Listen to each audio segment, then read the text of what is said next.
Good evening दोस्तों, radio उड़ान के इस आपके चहेते प्रोग्राम बुक वर्ड में आप सभी का बहुत स्वागत है, जहां पर मैं आपकी दोस्त निशा दयाल लेकर आती हूं आपके लिए कुछ ऐसी कहानियां जो आपके दिलों को छू जाती हैं।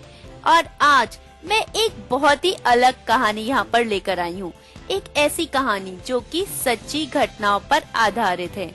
और जब कोई कहानी सच्ची घटनाओं पर आधारित होती है तो वो हमारे दिल के ज्यादा करीब हो जाती है, क्योंकि हम अपने आप को, अपनी जिंदगी के कुछ इंसिडेंट्स को उस कहानी से जोड़ने लगते हैं, उस सब को हम महसूस करने लगते हैं। ऐसी ही एक कहानी मैं आज यहाँ पर लेकर आई हूँ, जिसे सुनकर आप सब अपने बारे में सोचने लगेंगे, अपनी जिंदगी से उसको कहीं ना कहीं जोड़ने लगेंगे कि क्या कभी मेरे साथ भी ऐसा हुआ, और साथ साथ आप उस सब को दिल से महसूस करने लगेंगे।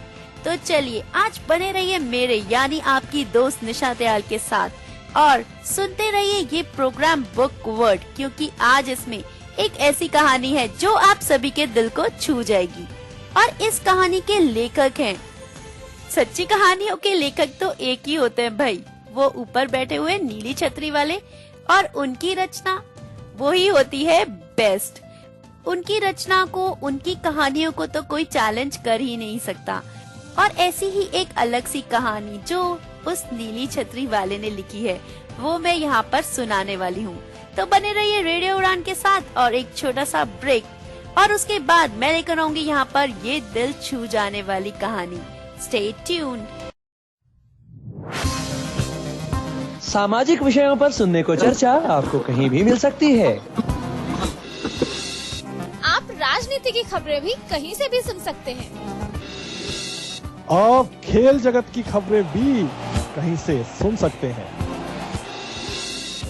लेकिन जो खबरें मैं आपको दूंगा वो मिलेंगी सिर्फ रेडियो उड़ान पर। जी हाँ, मैं आरजे नरेश लेकर आ रहा हूँ एक नया शो कम्युनिटी कलर, जिसमें होंगी डिसेबिलिटी से रिलेटेड न्यूज, इवेंट्स और जॉब अलर्ट्स। इस शो को आप सुन सकते हैं हर बुधवार रात 9 बजे से लेकर 10 बजे तक, और इस प्रोग्राम का पुनः प्रसारण गुरुवार शाम 4 से 5 बजे तक। For more information, log on to www.radioudan.com. Happy listening. ओम मंगलम भगवान विष्णु मंगलम गरुध्वजा। भक्तजनों, इस मोह माया से भरे संसार में ना जाने कितनी ही दिक्कतें एवं परेशानियों ने सबको फुलटू फंसा रखा है और दुनियादारी में टोटली उलझा रखा है। परंतु चिंता का कोई विषय नहीं है प्रिय भक्तों, क्योंकि इन दिक्कतों से कुछ ना होता। देवी डिम्पल लेकर आ रही हैं इन सारी समस्याओं का समाधान। तो अब से every Friday 8 to 9 PM social कीड़े सर चढ़ के बोलेंगे, in all is well with RJ Dimple on your favourite radio Udaan, a flight of life.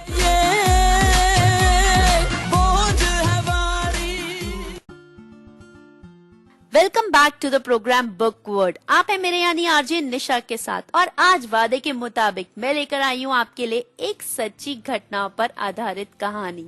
इस कहानी का नाम है उसका क्या कसूर।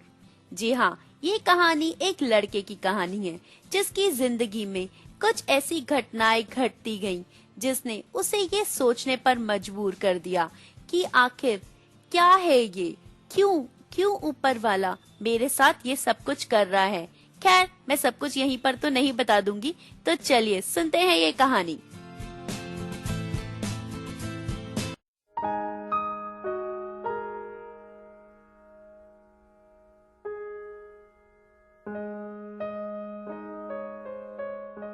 नमस्कार दोस्तों, मैं निशा दयाल रेडियो उड़ान के माध्यम से एक नॉवल प्रस्तुत करने जा रही हूँ, जिसका नाम है उसका क्या कसूर।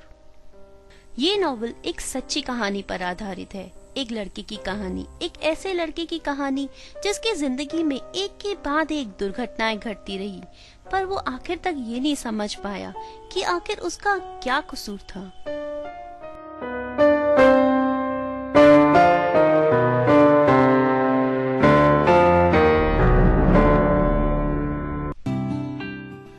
हिंदुस्तान, हिंदुस्तान में पंजाब और पंजाब में एक गांव जिसकी सीमाएं जम्मू कश्मीर और हिमाचल से लगती थीं, तो उसकी सुंदरता का अंदाजा तो आप लगा ही सकते हैं।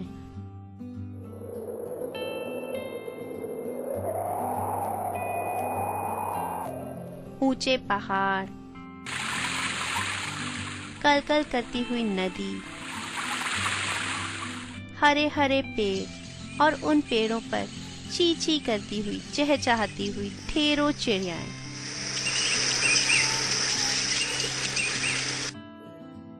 इस गांव का सौंदर्य बढ़ाती थी। प्राकृतिक सुंदरता से तो परिपूर्ण था ये गांव।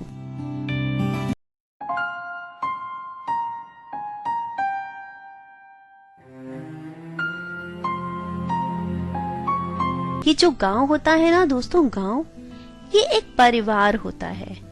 यहाँ पर हर कोई एक दूसरे के दुख सुख में शामिल होता है, एक दूसरे की खुशी में खुश और दुख में दुखी होता है।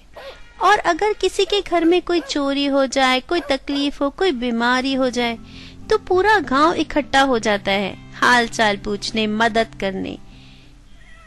अगर किसी का कुछ नुकसान हो जाता है तो हर कोई अपने हिसाब से उसकी मदद करने के लिए तैयार रहता है। ऐसा ही था ये गांव। पंजाब का शायद ये एक अकेला ही ऐसा गांव होगा जिसमें एक ही सिख परिवार था, एक मुस्लिम परिवार और बाकी सभी हिंदू परिवार थे। कौन हिंदू, कौन मुसलमान, कौन सिख, कौन ईसाई, किसी को कुछ फर्क नहीं पड़ता था इस गांव में। सभी भाई भाई की तरह प्यार से रहते थे। हर कोई हर किसी के दुख सुख में शामिल होता।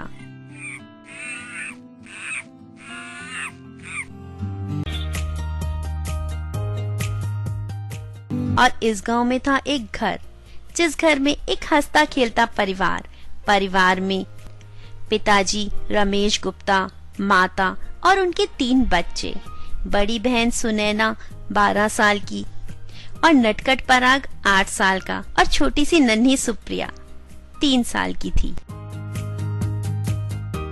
इस परिवार में किसी चीज की कोई कमी नहीं थी, धन दौलत खूब थी, मानसिक शांति थी और हर तरह की खुशियों से परिपूर्ण था ये घर। पूरे गांव में पिताजी को बहुत माना जाता था क्योंकि वो हर किसी के दुख सुख में शामिल होते थे, सबसे पहले जाकर खड़े होते थे।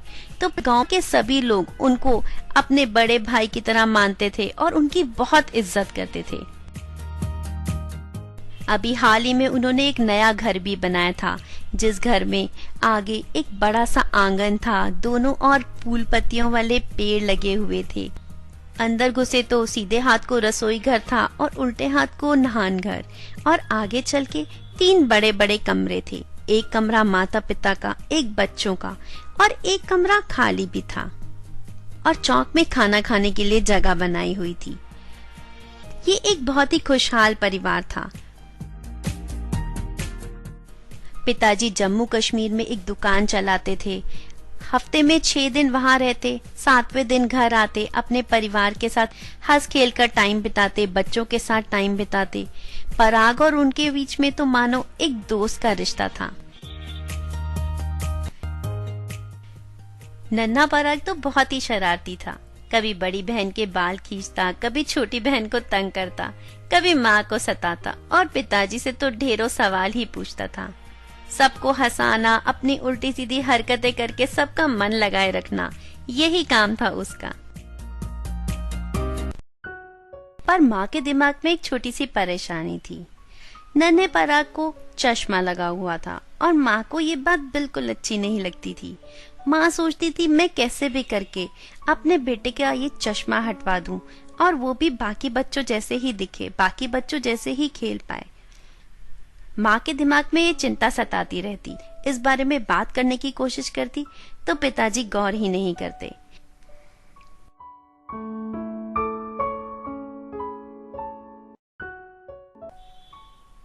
उस दिन मंगलवार का दिन था।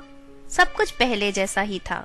पिताजी को उस दिन अपनी दुकान पर जाना था, तो सुबह उन्होंने माँ को बोला, सुनो, आज खाने में कढ़ी चावल बना लो। माँ ने कहा, जी जैसा आप कहें, और माँ झटपट से रसोई घर में चली गई कड़ी चावल बनाने। माँ ने कड़ी चावल बनाए, सारे परिवार ने मिल बैठकर खाए। बच्चों का स्कूल जाने का समय हो रहा था। बड़ी बहन तो फटाफट से तैयार हो गई स्कूल जाने के लिए, पर नटखट पराग उसके मन में कुछ और ही चल रहा था। वो पिताजी से जिद करने लगा, पिताजी पिताजी आज मुझे स्कूल नहीं जाना, मुझे अपने साथ दुकान ले चलिए।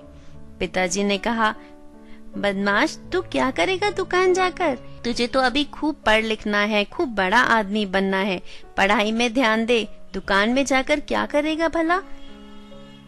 तो वो रोने लगा, नहीं पिताजी आज मुझे अपने साथ ले जाइए, मुझे बिल्कुल मन नहीं कर रहा आपके बिना रहने का। जब आप चले जाते हैं तो माँ मुझे बात बात पर डांटती है। पिताजी ने बोला, अच्छा ऐसी बात है, अभी बताता हूँ मैं माँ को। उन्होंने माँ को बुलाया और कहा, क्यों तंग करती हो तुम मेरे पराग को, क्यों गुस्सा करती हो उसे। माँ हंसने लगी, बोली, ये ही मुझे सारा दिन सताता रहता है, मैं तो इसे कुछ भी नहीं कहती। पिताजी ने कहा, ठीक है जो भी हो, पर तुम पराग को आगे से कभी नहीं डांटना। माँ ने कहा, जी जैसा आप कहें। और ये कहते हुए पिताजी ने पराग को आश्वासन दिया कि अब माँ तुम्हें कुछ नहीं कहेगी, जल्दी से तैयार हो और स्कूल जाओ। पर पराग के मन में कुछ अजीब सा चल रहा था, मानो उसका मन ही नहीं कर रहा था पिताजी से जुदा होने का। वो फिर भी रोने लगा, जिद करने लगा, नहीं पिताजी आज मुझे अपने साथ ले जाइए। पर पिताजी कहाँ मानने वाले थे। उन्होंने कहा, चलो चलो जल्दी तैयार हो, आज मैं तुम्हें स्कूल छोड़ के आता हूँ। बारिश का मौसम था, बादल गरज रहे थे और दोनों बाप बेटा चल पड़े स्कूल की ओर। तब रास्ते में एक हलवाई की दुकान आई।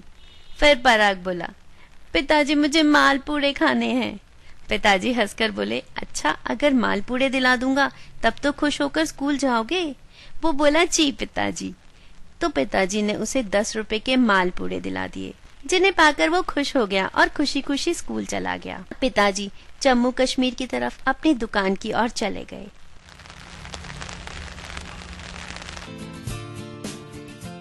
बने रहिए radio Udaan flight of life के साथ। एक छोटा सा ब्रेक और उसके बाद जानेंगे कि इस खुशहाल परिवार में कौन सी दुर्घटना घटने वाली है। तब तक एंजॉय कीजिए आप ये गाना और उसके बाद आगे की कहानी। Stay tuned. Welcome back to book word. आप है मेरे यानी आरजे निशा के साथ और यहाँ पर हम सुन रहे हैं कहानी उसका क्या कसूर, जो कि एक सच्ची घटनाओं पर आधारित कहानी है। अभी तक आपने सुना कि पंजाब के एक गांव में एक परिवार है जिसमें पिताजी हैं जो कि जम्मू कश्मीर में दुकान चलाते हैं और उनके 3 छोटे छोटे बच्चे सुप्रिया, स्नेहा और पराग। पराग जिसके मन में कुछ चल रहा है या फिर यूं कहे कि उसके मन में कुछ आने वाली दुर्घटना का आभास हो रहा है। तो चलिए देखते हैं कि इस परिवार की खुशियों पर कैसे ग्रहण लगता है।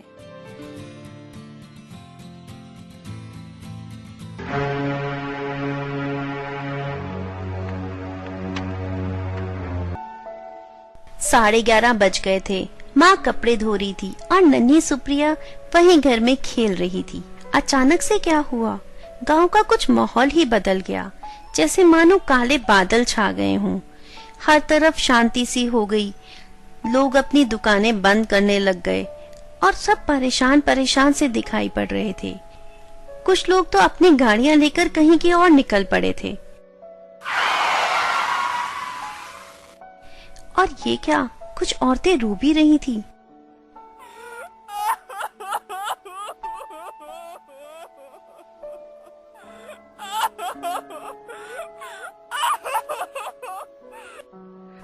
पर माँ इन सब से बेखबर कपड़े धो रही थी। तभी अचानक माँ को रोने की आवाजें सुनाई दी। माँ फटाफट से कपड़े छोड़कर भागी, दरवाजा खोल के बाहर की ओर गई तो एक अलग ही माहौल दिखाई पड़ा, जैसे गांव में कोई बहुत ही बड़ी दुर्घटना घट गई हो। माँ ने जानने की कोशिश की कि आखिर हुआ क्या है, पर कोई माँ को कुछ नहीं बता रहा था। तभी आखिर ये पता चला कि पराग के पिताजी को हार्ट अटैक आ गया। और वो वहीं पर चल बसे।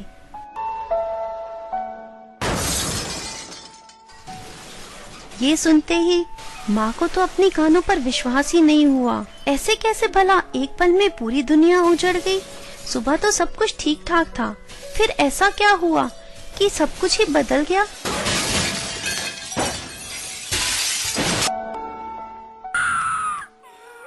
पहले तो वो पत्थर सी हो गई और फिर फूट फूट कर रोने लगी।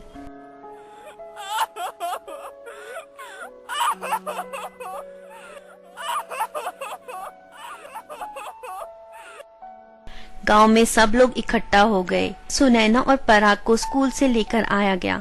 दोनों बहुत ही रो रहे थे। सुनैना तो फिर भी समझदार थी, पराग को कुछ नहीं समझ में आ रहा था। ऐसा कैसे हो सकता है? सुबह तो पिताजी मेरे साथ थे, अब ऐसे कैसे वो स्वर सुधार गए? अब पिताजी कभी वापस नहीं आएंगे? ये बात तो वो सपने में भी सोच नहीं सकता था, क्योंकि पिताजी के बिना तो उसकी जिंदगी बिल्कुल अधूरी थी।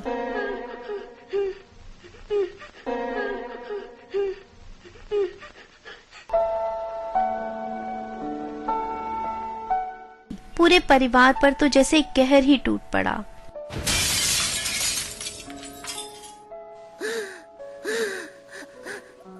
परिवार का गुजर बसर कैसे होगा, कैसे ये लोग रह पाएंगे, कोई कुछ सोच ही नहीं पा रहा था।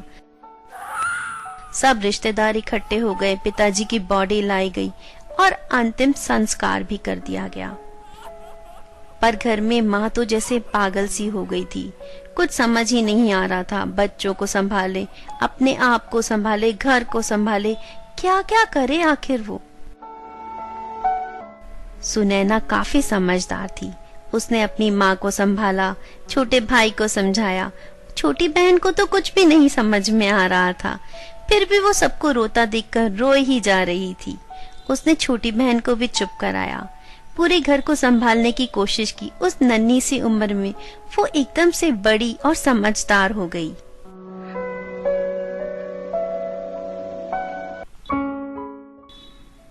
पर पराग का तो रो रो कर बहुत ही बुरा हाल था। रात को नींद में भी उठ उठ कर पिताजी पिताजी चिल्लाता और बहुत रोने लग जाता। उसको तो जैसे संभालना ही बहुत मुश्किल हो गया था। पर जो एक बार भगवान के घर चला गया, वो वापस आया है क्या भला? अब सिर्फ उनके पास पिताजी की यादें ही बची थी। उन्हीं को संजो कर रख रहा था वो, और दिन रात पिताजी को याद करता, उनकी बातें याद करता।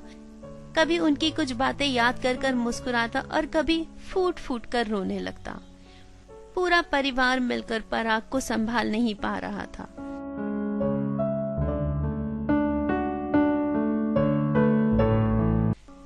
उनकी जम्मू कश्मीर वाली दुकान पराग के ताया जी ने संभाली और इसी तरह थोड़ा बहुत घर का गुजर बसर चलने लगा।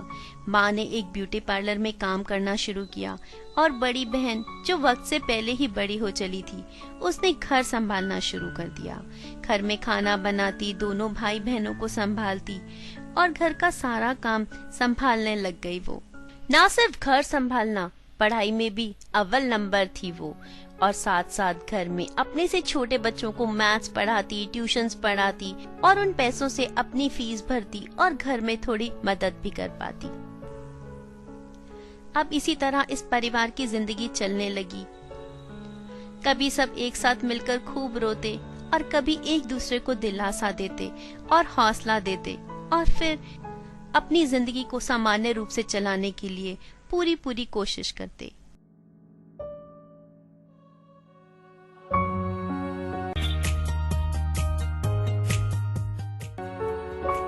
पराग भी अपने पहले रूप में आ गया था और फिर से बहनों के साथ वही मस्ती मजाक छेड़छाड़ करना शुरू कर दिया था। पराग को प्याज खाना पसंद नहीं था, तो बहन आलू के पराठे में प्याज छुपाकर उसे खिलाने की कोशिश करती और वो पराठे को फेंक देता। बहन को टीवी देखने का बहुत शौक था, तो पराग भाग के जाता और केबल की तार ही निकाल देता। इस तरह दोनों की छेड़छाड़ हमेशा चलती रहती और माँ दोनों को डांट लगाती, पर कोई नहीं सुनता था। पर दोनों बहन भाई छोटी बहन को बहुत प्यार करते थे, उसका बहुत ध्यान रखते थे।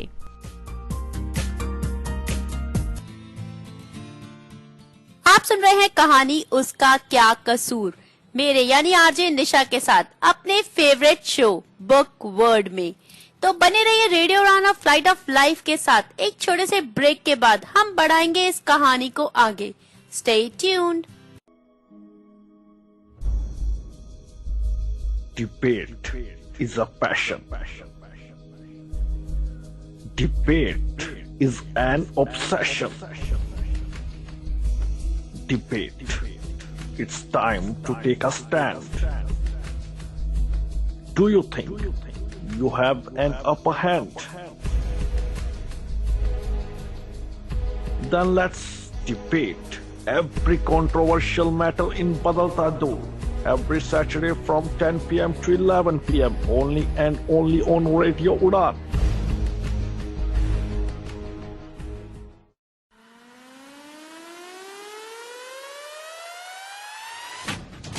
आप सुन रहे हैं radio Udaan, the flight of life, world's number 1 internet radio station of its own kind. सुनते रहिए और एंजॉय कीजिए रेडियो उड़ान।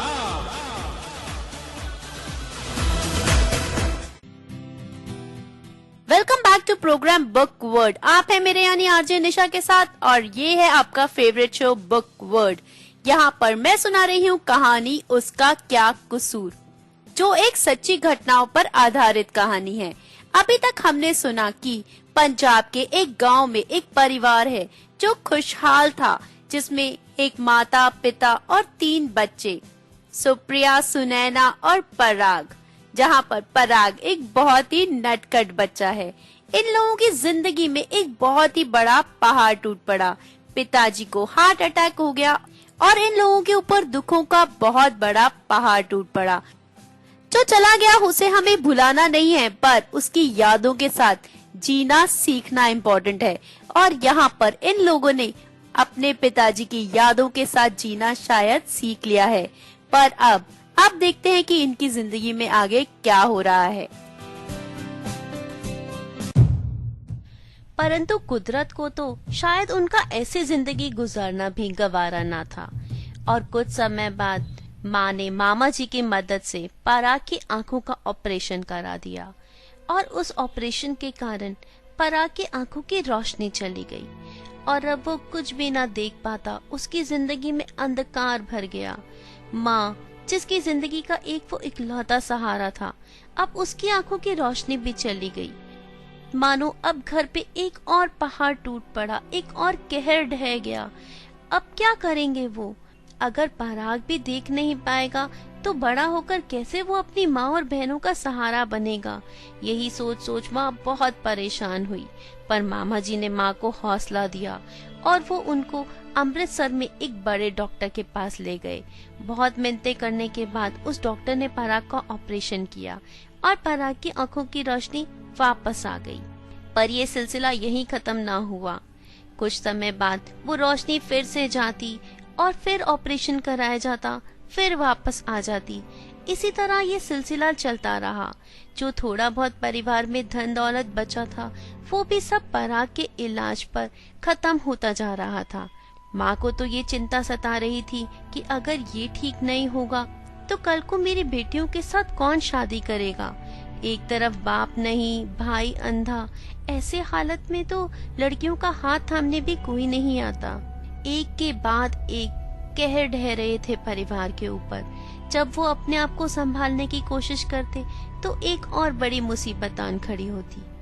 ऐसा करते करते पराग 8वीं कक्षा में पहुंच गया और इस बार के ऑपरेशन के बाद डॉक्टर ने भी अपने हाथ खड़े कर दिए और उन्होंने बोल दिया कि अब पराग की आंखों की रोशनी कभी वापस नहीं आएगी।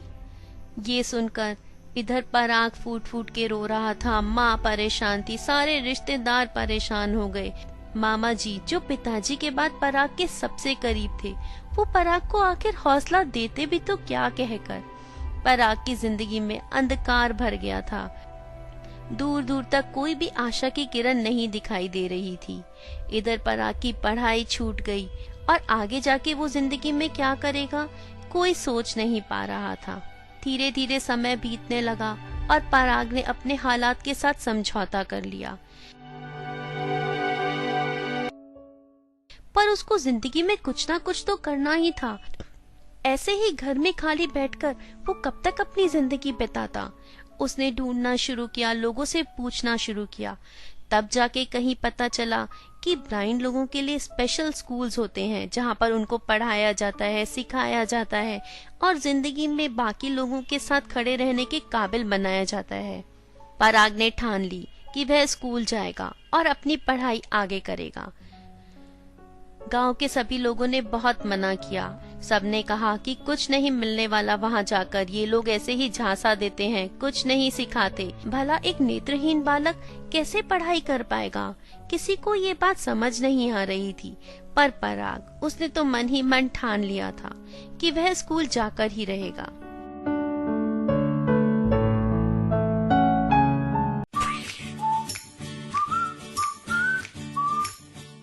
और आखिर वो दिन आ ही गया।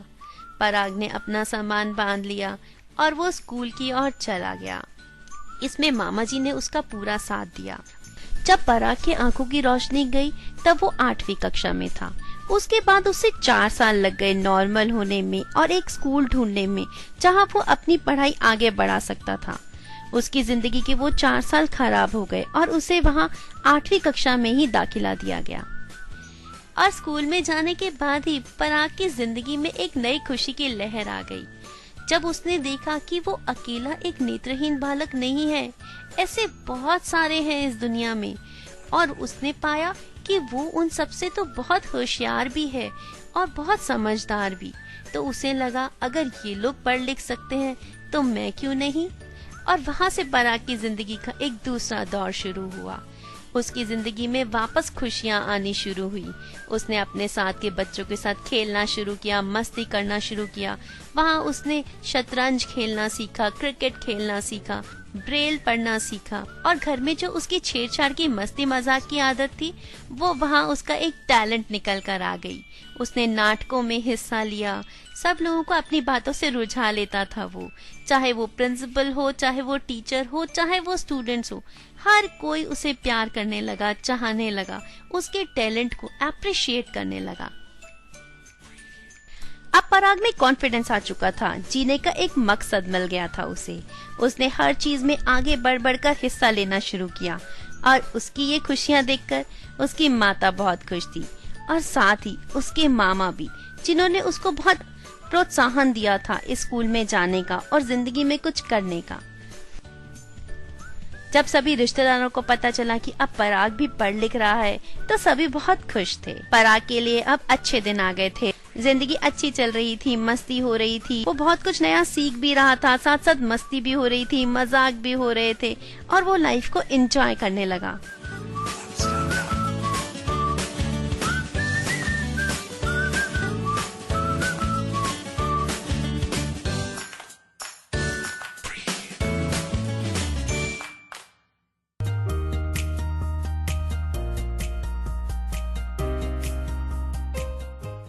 तभी घर से खबर आई कि माँ बीमार है।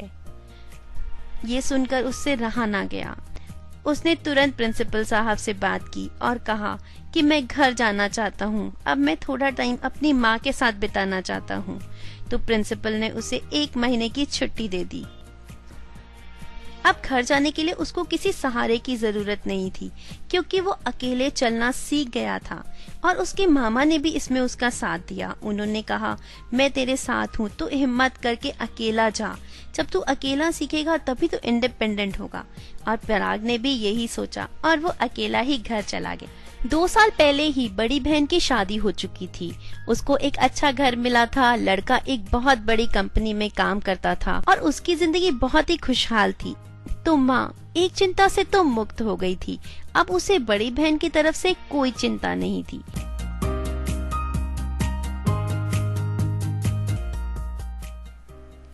माँ को अब चिंता थी तो पराग की और छोटी बहन सुप्रिया की। आप सुन रहे हैं programme book word on your favourite radio station radio Udaan flight of life. और मैं हूँ आपकी दोस्त निशा, जो लेकर आई हूँ आज एक कहानी जो सच्ची घटनाओं पर आधारित है।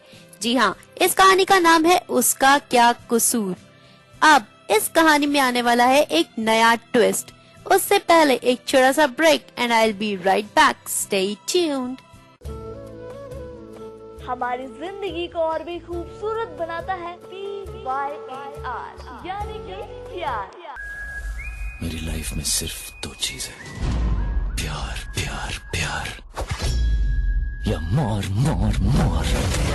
करिए अपने प्यार का इजहार एक अनोखे तरीके से। शेयर करिए अपने प्यार की कहानी विद मेरी जुबानी। अपने प्यारी सी लव स्टोरी को शेयर करने के लिए आप हमें मेल कर सकते हैं POOPATEL55@gmail.com पर, या फिर लॉग इन कीजिए www.radioudan.com। सुनते रहिए जिंदगी खूबसूरत है विद RJ धड़कन on your radio Udaan, a flight of life.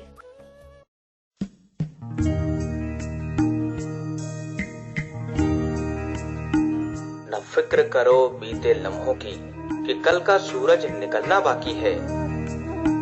मिल जाएंगी मंजिलें आपको हमेशा कि आपके हौसलों की उड़ान बाकी है।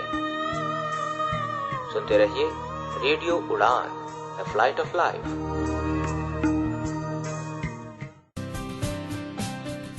Welcome back to programme book word. आप हैं मेरे यानी आरजे निशा के साथ और ये है आपका favourite radio station radio Udaan, flight of life.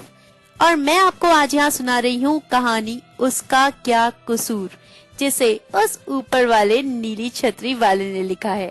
जी हाँ, ये एक सच्ची कहानी है। अभी तक आपने सुना कि पंजाब के एक गांव में एक परिवार जिसमें माता, पिताजी और 3 छोटे छोटे बच्चे, और अचानक पिताजी का हार्ट अटैक की वजह से देहांत हो जाता है। अब ये परिवार अकेला रह जाता है, जिनके पास कमाई का कोई और साधन भी नहीं होता। तो माँ एक ब्यूटी पार्लर में काम करती है और कुछ ताया जी जो पिताजी की दुकान संभालते हैं वो मदद करते हैं। तो अब माँ, नन्ही सुप्रिया, सुनैना और नटखट पराग, ये लोग अपनी जिंदगी में पिताजी की यादों के साथ जीना सीख रहे थे। पर अचानक एक और दुर्घटना घटी और पराग की आंखों की रोशनी चली गई। अब पराग इस दुख से भी बाहर निकल रहा है और उसने एक स्पेशल स्कूल में एडमिशन ले लिया है, जहां वो अपनी पढ़ाई आगे बढ़ा रहा है और उसके साथ साथ बहुत सारी नई चीजें भी सीख रहा है। खैर, अब पराग जा रहा है अपने घर अपनी बीमार माँ से मिलने, और यहाँ पर उसके साथ कुछ होने वाला है।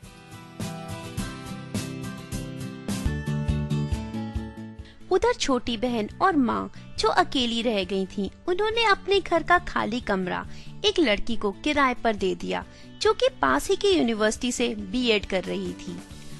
20 साल की पीहू, गोरा रंग, दुबला शरीर और करीबन 5'3" या 5'4" हाइट, बहुत ही सुशील और घरेलू लड़की थी। वो शायद राजपूत खानदान से ताल्लुक रखती थी।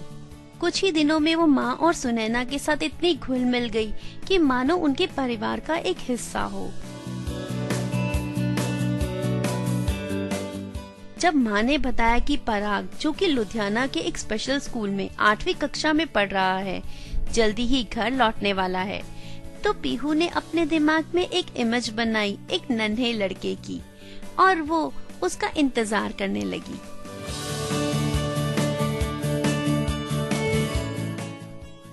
पराग, जो इस नए मेहमान के आगमन से बिल्कुल बेखबर था, जब घर पहुंचा, दरवाजा खटकाया तो एक लड़की ने दरवाजा खोला। नन्हे पराग की जगह एक 16 साल के 5 फुट 11 इंच लंबे, गोरे, चिट्टे और दुबले लड़के को देखकर पीहू तो जैसे हैरान ही रह गई और उसके मुंह से कुछ शब्द ही नहीं निकल रहे थे। बड़ी मुश्किल से गला साफ करते हुए बोली, नमस्ते। पराग, जो हमेशा बड़ों की इज्जत करता था और जब भी किसी अपने से बड़े से या किसी नए से मिलता था तो भैया या दीदी कहकर बोलता था, उसके मुंह में भी कुछ शब्द नहीं बचे और उसकी आत्मा ने दीदी कहने की गवाही ही ना दी, तो बस नमस्ते कहकर झट से भागकर अपने कमरे में चला गया। फिर माँ और बहन से उस लड़की के बारे में पूछा और जाना कि वो कौन है। तो पीहू के साथ उसकी इंट्रोडक्शन हुई। एक अजीब सी कशिश महसूस हुई, एक अजीब सी खिंचावट महसूस हुई उसे, जो उसको समझ नहीं आ रहा था कि आखिर ये है क्या। क्यों उसे उस लड़की की तरफ एक अजीब सी अट्रैक्शन महसूस हो रही है, क्यों उससे बात करना उसे बहुत ही अच्छा लग रहा है। उसे हंसाने के लिए पराग फिर से अपनी नटखट हरकतें करने लगा। कभी माँ का मजाक उड़ाता, कभी बहनों का, तो कभी अपने अंधेपन का। बस उसे तो पीहू को हंसते हुए देखना था।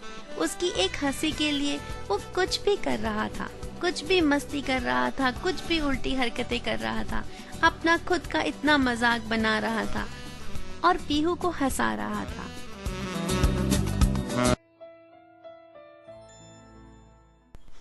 फिर दोनों ढेरों बातें करने लगे। जब पराग ने पीहू से अंग्रेजी में बात की तो पीहू को समझ आ गया कि इस लड़के का दिमाग तो बहुत तेज है।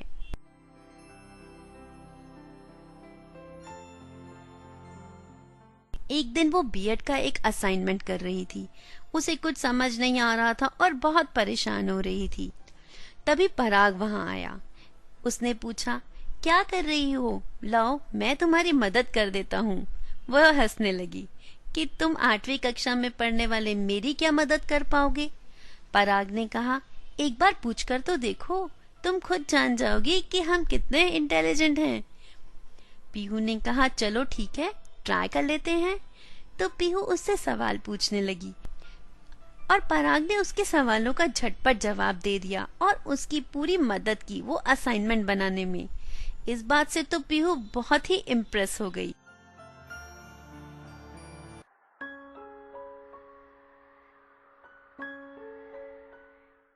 और यहाँ से शुरू हुआ पराग की जिंदगी का एक नया दौर, जो उसको कहाँ ले जाएगा ये तो आप ये नॉवेल सुनकर ही पता लगा सकते हैं।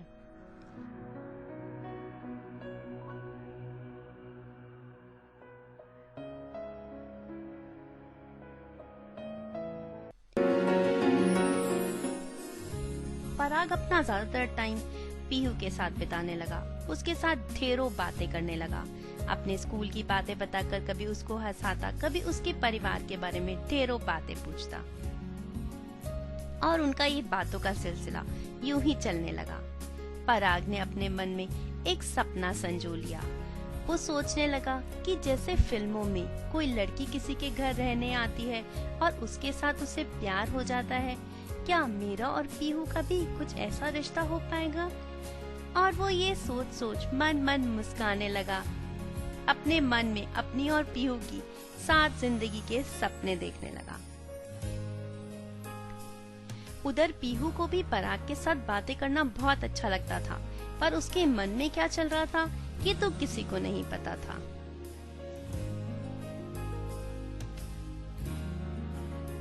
दोनों साथ में खूब टाइम बिताते, खूब बातें करते।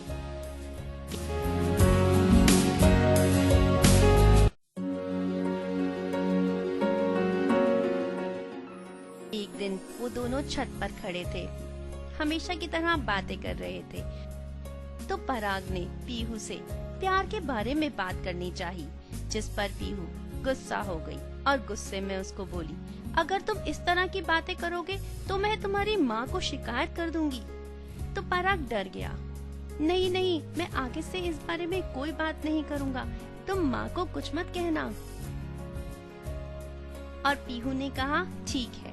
और उसके बाद पराग इस बारे में बात करने से थोड़ा कतराने लगा, पर उसके मन के सपने तो वैसे ही पल रहे थे। यूं ही टाइम बीतने लगा, दोनों एक दूसरे के नजदीक आने लगे। पीहू को थोड़ा परखने के लिए एक दिन पराग उससे नाराज हो गया और उससे बात नहीं कर रहा था। तो पीहू परेशान हो गई, उसे मनाने लगी, कोशिश करने लगी उसे मनाने के लिए, पर उसने बिल्कुल मानने से इनकार कर दिया। तो जब घर में कोई नहीं था तो पीहू ने उसके फेवरेट राजमा चावल बनाए और उसके कमरे में लेकर गई। पर पराग ने कहा, आज मैं खाना नहीं खाऊंगा और तुम यहाँ से चली जाओ। और तो वो दुखी हो गई, पराग को मनाने लगी और अपने हाथों से उसे खाना खिलाने लगी, जिस पर पराग मन मन मुस्काने लगा और ये समझने लगा कि पीहू के मन में भी उसके लिए कुछ ना कुछ तो है।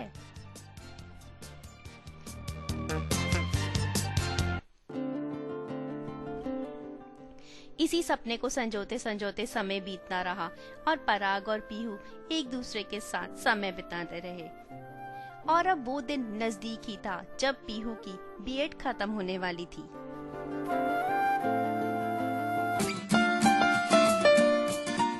एक दिन पराग, पीहू और उसकी बहन सुप्रिया तीनों मंदिर जा रहे थे, तो अचानक सुप्रिया के मुंह से पीहू के लिए निकला भाभी, जो सुनकर पराग के चेहरे पर तो एक खुशी की लहर ही दौड़ गई और मुस्कान तो पीहू के चेहरे पर भी थी, पर उसने झट से छुपा ली। परंतु उसके 2 ही दिन बाद पीहू को वापस जाना था, जिसके कारण पराग थोड़ा उदास था और उदासी तो पीहू के चेहरे पर भी आ रही थी। तो आखिर वो दिन आया जिस दिन पीहू को अपने घर लौट कर जाना था। उसके माता पिता उसको लेने आए और वो पराग को देखते ही उसे बहुत पसंद करने लगे, बहुत प्यार करने लगे। पीहू की माँ ने तो जैसे उसे अपना बेटा ही बना लिया और पराग ने भी उन लोगों की बहुत इज्जत की और उनके मन में एक जगह बना ली। जब जाने का समय आया तो पीहू पराग के कमरे में गई और उससे गले लगकर फूट फूट कर रोने लगी, जैसे कि वो जाना ही ना चाहती हो।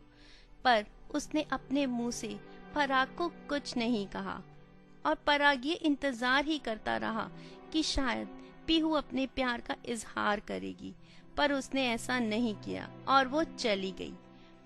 उसके जाने के बाद पराग को लगा जैसे उसकी जिंदगी में सब कुछ थम गया है, सब कुछ रुक गया है।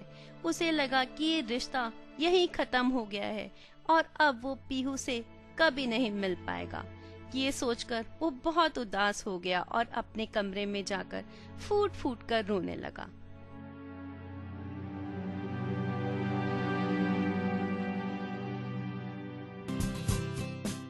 बने रहिए रेडियो उड़ान ऑफ फ्लाइट ऑफ लाइफ के साथ। आप हैं मेरे यानी आरजे निशा के साथ और ये है प्रोग्राम बुक वर्ड, जिसमें मैं आपको सुना रही हूँ कहानी उसका क्या कसूर, जिसमें पराग की जिंदगी में एक के बाद एक नए मोड़ आ रहे हैं, नए ट्विस्ट आ रहे हैं इस कहानी में। खैर अभी बहुत कुछ बाकी है, तो चलिए सुन लेते हैं एक रोमांटिक ट्रैक और उसके बाद जानेंगे कि आखिर पराग की जिंदगी में और क्या क्या होने वाला है। Stay tuned. Welcome back to programme book word. आप हैं मेरे यानी आरजे निशा के साथ और ये है आपका favourite radio station radio Udaan flight of life. और आज मैं यहाँ पर आपको एक कहानी सुना रही हूँ जो कि है सच्ची घटनाओं पर आधारित, जिसका नाम है उसका क्या कसूर। ये कहानी है पराग की। पराग जिसकी जिंदगी में एक के बाद एक दुर्घटनाएं घट रही हैं। एक छोटी सी उम्र में उसके पिताजी उसको छोड़कर चले गए। उसके बाद एक ऑपरेशन में उसकी आंखों की रोशनी चली गई। खैर वो अपने दुखों के साथ समझौता करना सीख गया है और उसने एक स्पेशल स्कूल में एडमिशन ले लिया है। वहाँ वो अपनी पढ़ाई कर रहा है और साथ साथ बहुत कुछ सीख भी रहा है। उसके बाद वो जब घर आता है तो यहाँ पर मिलता है उसे एक नया मेहमान जिसका नाम है पीहू। और इस पीहू ने उसके दिल में एक नई हलचल पैदा कर दी है। उसे पीहू से प्यार हो गया है, पर पीहू के मन में क्या है वो इस सब से बिल्कुल बेखबर है। पीहू जो बीएड खत्म करके अपने घर वापस चली गई है और पराग उसे कुछ भी ना कह पाया और उसके दिल की कोई भी बात नहीं जान पाया। तो चलिए देखते हैं कि अब आगे क्या होता है। पीहू तो चली गई, पर पराग उसका रो रो कर बुरा हाल था। मानो उसकी जिंदगी से सब कुछ लुट गया, सब कुछ छिन गया उसका। अब उसके पास जीने का कोई मकसद ही नहीं बचा। वह अपने कमरे में बैठा घंटों रोता रहा।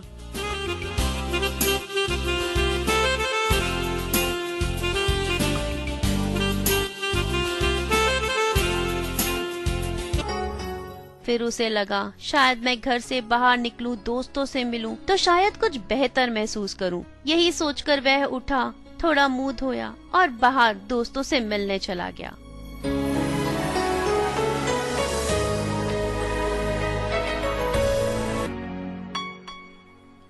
उसके दोस्त जो उसे बहुत ही पसंद करते थे क्योंकि वो बहुत हंसमुख था, सबको हंसाता था, मस्ती करता था, मजाक करता था और सबका मन लगा कर रहता था, उन्होंने जब उसका वो रोया हुआ चेहरा देखा तो वो समझ गए और उन्होंने उसके साथ मस्ती करने का सोचा और पूछा, क्या बात है पराग, बहन चली गई इसीलिए रो रहे हो, इसीलिए मन उदास है क्या तुम्हारा? ये सुनकर तो पराग को इतना गुस्सा आया कि मानो उन सबका सर ही फोड़ दे, पर फिर भी वो प्यार के हाथों मजबूर था। चुप रहा, किसी से कुछ ना कहा, चुपचाप वहां से उठा और वापस घर आ गया और फिर अपने कमरे में जाकर रोने लगा।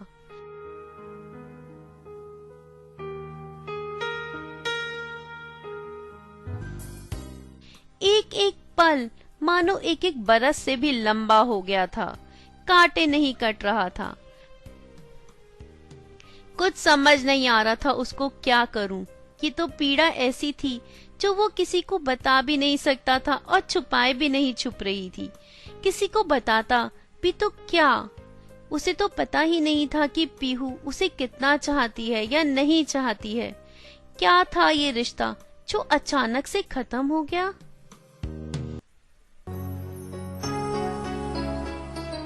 यही सब सोचते सोचते पूरी रात गुजर गई और अगला दिन आ गया जब उसे वापस अपने स्कूल जाना था।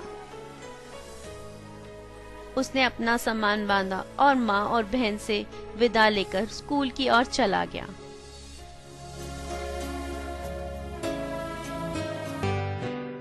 उसके घर और स्कूल के रास्ते में ही पीहू का घर आता था। जब बस पीहू के शहर में रुकी तो वो अपनी और पीहू के बिताए हुए अच्छे दिन याद कर मन मन मुस्काने लगा और पीहू और अपने सपने देखने लगा और मानो सपनों में ऐसा खो गया कि कब स्कूल आ गया उसे पता ही न चला।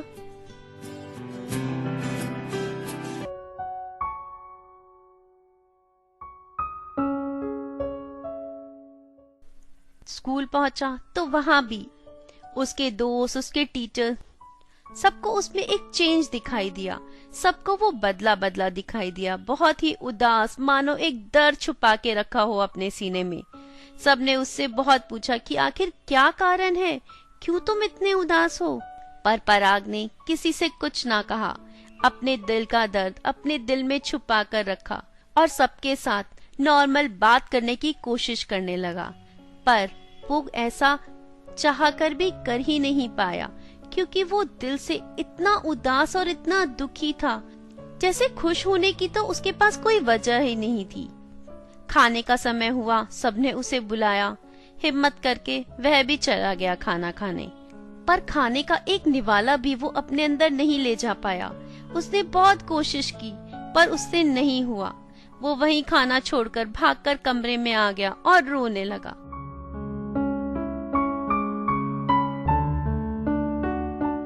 उसके दोस्तों को ये बहुत अजीब लगा तो उन्होंने उससे आकर पूछा कि आखिर हुआ क्या है, क्यों नहीं तुम हमें बता देते, क्या हम तुम्हारे अच्छे दोस्त नहीं हैं? पराग ने कहा, ऐसा कुछ नहीं है, कुछ भी नहीं है जो मैं तुम्हें बताऊं। और ये कहकर उसने अपने सभी दोस्तों को टाल दिया।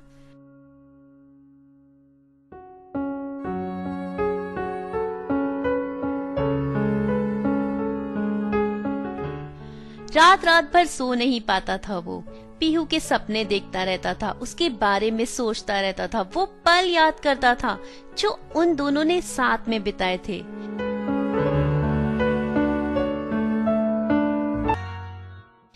वो याद करता था कि कैसे एक बार जब उसके सर में बहुत दर्द था तो पीहू उसके कमरे में गई और उसे अपना सर उसकी गोद में रखकर लेटने को कहा।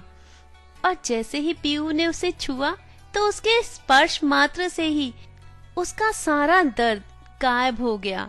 ऐसे लगा कि जैसे उसके सर में कभी दर्द था ही नहीं।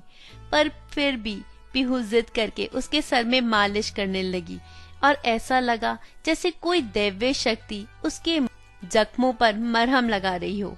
सिर्फ ये बातें सोच सोच कर ही वो अपने दिल का दर्द कम कर लेता था।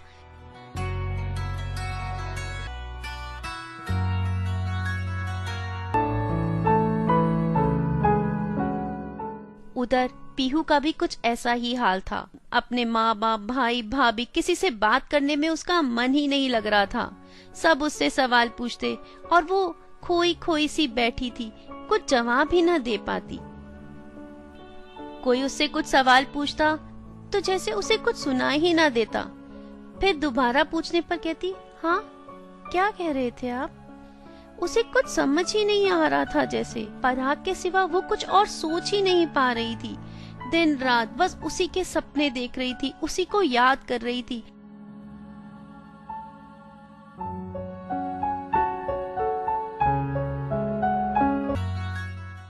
बस वो पल याद कर रही थी जो उसने और पराग ने एक साथ बिताए थे। वो याद कर रही थी कि कैसे एक दिन जब उसकी तबीयत ठीक नहीं थी तो पराग उसके लिए नींबू पानी बना कर लाया और ये बात उसके दिल को बहुत छू गई। कैसे वो उसकी केयर करता था, कैसे वो उसे हंसाता था, कैसे हर टाइम कुछ ना कुछ उल्टी सीधी हरकतें करके उसका मन लगाए रखता था। वो सारी बातें वो मन में सोचने लगी। वो सब कुछ याद करके कभी मुस्कुराती और कभी फूट फूट कर रोने लगती।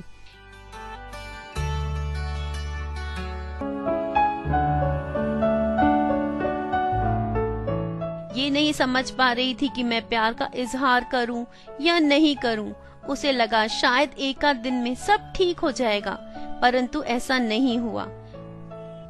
दोनों अपने अपनी जगह पर रोते रहे और किसी ने किसी को फोन नहीं किया, किसी ने किसी के साथ अपने प्यार का इजहार नहीं किया। पराग उसके फोन का इंतजार करता रहा और पीहू अपने मन को समझ ही नहीं पा रही थी कि आखिर वो चाहता क्या है।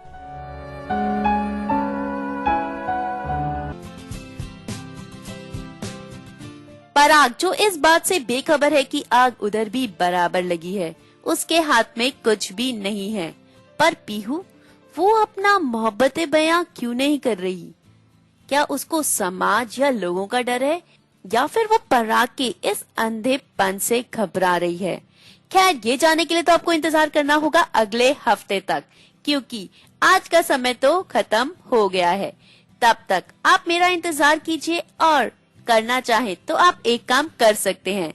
जी हाँ, आप रेडियो उड़ान की वेबसाइट जो कि है www.radioudan.com वो खोलकर मुझे एक फीडबैक दे सकते हैं, या फिर मुझे ईमेल कर सकते हैं nisha@radioudan.com पर, और मुझे चैट भी कर सकते हैं हमारी स्काइप आईडी पर जो कि है RADIOUDAAN।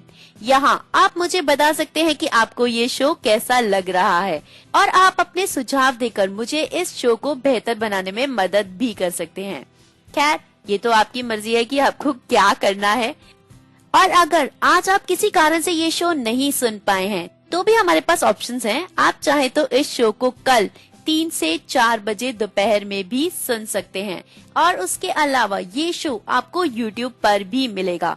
उसके लिए आपको सिर्फ इतना लिखना है, रेडियो उड़ान बुकवर्ड उसका क्या कसूर, और आप इस शो को आराम से सुन सकते हैं और सुनने के बाद ही फीडबैक दीजिए। तो चलिए अब मुझे दीजिए इजाजत। Till then, stay fit, stay healthy, keep loving, keep laughing and keep listening to Radio Udan, oh flight of life. Bye bye.